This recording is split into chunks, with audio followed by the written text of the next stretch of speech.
medios. Ya en pantalla tenemos la actualización de nuestras curvas epidémicas que presentamos y actualizamos de manera diaria. Como ustedes vieron en el informe que presentó ayer la doctora Letze de la Torre, abrimos ya la gráfica para la semana número 11, recordando que estamos en la semana número 13, pero siempre estamos presentando la información de 2 semanas atrás para efectos de la estabilidad que debe de tener el dato que en su momento se envía y concentra de las 32 entidades federativas. Normalmente lo que tenemos en las últimas 2 semanas son disminuciones, es por eso que no las presentamos, no es porque los datos estén en incremento, al revés, es porque son disminuciones muy marcadas, porque en la medida que se siguen notificando los casos y se siguen clasificando por fecha de inicio de sus síntomas, entonces más bien las curvas empiezan a subir. Es un poco lo que vemos precisamente en las 2 últimas semanas que sí graficamos y presentamos para efectos de esta gráfica, la 10 y la 11, y vemos cómo abrimos siempre el domingo con un porcentaje y para el sábado, o sea al final de la semana, tenemos un incremento de casos que disminuye normalmente o en la mayoría de los casos ese porcentaje. Bueno, ese efecto se produce todavía con mayor intensidad en las últimas 2 semanas, por eso no sería correcto, es en base a una metodología técnica estarlas presentando, dado que sabemos que van a todavía incrementarse de manera importante. Pero entonces ya en datos obviamente mucho más válidos para efectos de precisamente poder observar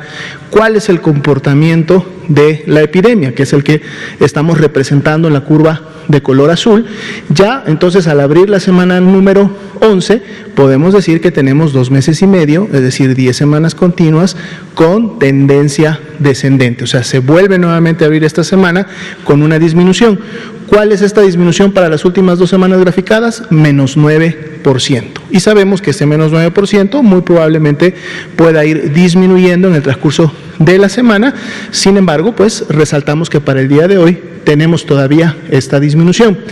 Y están representadas en esta curva las más de 2.421.000 personas que se estiman ya como casos de COVID-19 en base a lo que las 32 entidades federativas han notificado hasta el día de hoy en el CISBER. Continuamos con nuestro indicador de casos activos bajo, es decir, 1% solamente representan 31.301 personas, son las que han iniciado con signos y síntomas en los últimos 14 días. Es la epidemia activa de la enfermedad y por lo tanto desde donde podríamos todavía obviamente no solo mantener la actividad epidémica, sino en un momento si se reactiva también la interacción entre personas, si se incrementa la movilidad pública, pues obviamente entonces podemos también tener un incremento en los casos que se pueden ir dando en siguientes semanas. Actualizamos las personas además con esquemas ya completos de vacunación, quiere decir aquellas vacunas que requieren 2 dosis, que son prácticamente el 80% de las que tenemos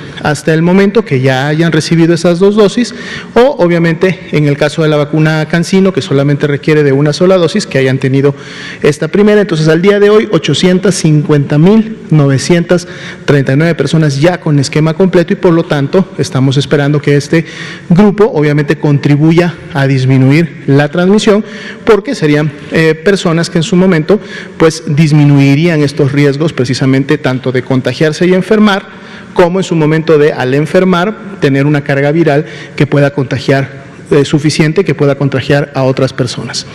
Si vemos la siguiente diapositiva, vamos a ver también el comportamiento diario de la ocupación hospitalaria. Hemos visto que esta se ha mantenido también con una tendencia descendente desde fines del mes de enero de este año y podemos ver que esta se mantiene. De hecho, para el día de hoy, en comparación al día anterior, tenemos nuevamente una disminución de 1 punto porcentual, llegando a un 19% de ocupación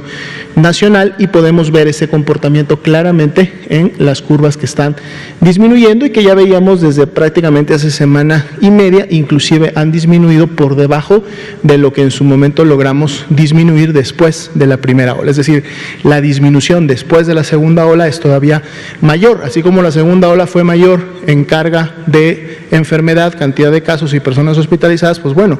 el descenso que tenemos al día de hoy también es mayor que el que en su momento se logró después de la primera ola. Si vemos la siguiente diapositiva, enfocamos a las entidades en estos grupos que en su momento hemos estado monitoreando desde el año pasado, y bueno, vemos precisamente aquí reflejada esta disminución. Son solamente 2 entidades que están en el rango entre 30 y 49, y ahora sí, la gran mayoría, 30%, tienen más del 70% de sus camas disponibles. Esto representa 25.507 camas disponibles para pacientes con IRAG grave, pacientes que requieren de hospitalización temprana, oportuna. Pues bueno, hay toda la infraestructura hospitalaria disponible para poder llevar a cabo esta actividad. Si vemos en la siguiente diapositiva, enfocamos a las camas con ventilador, en donde tenemos una disminución también para el día de hoy de un punto porcentual en relación a la media nacional, 22%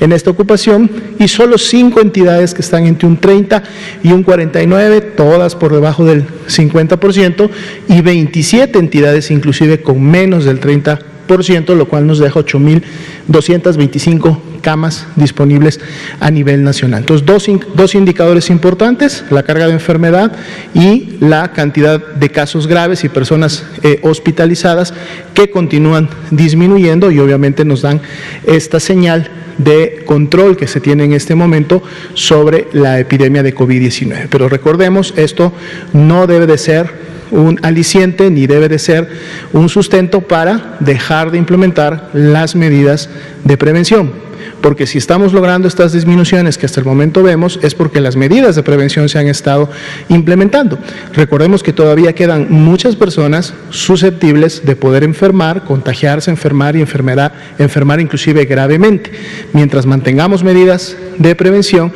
es que realmente podremos seguir contribuyendo a la disminución que vemos al día de hoy.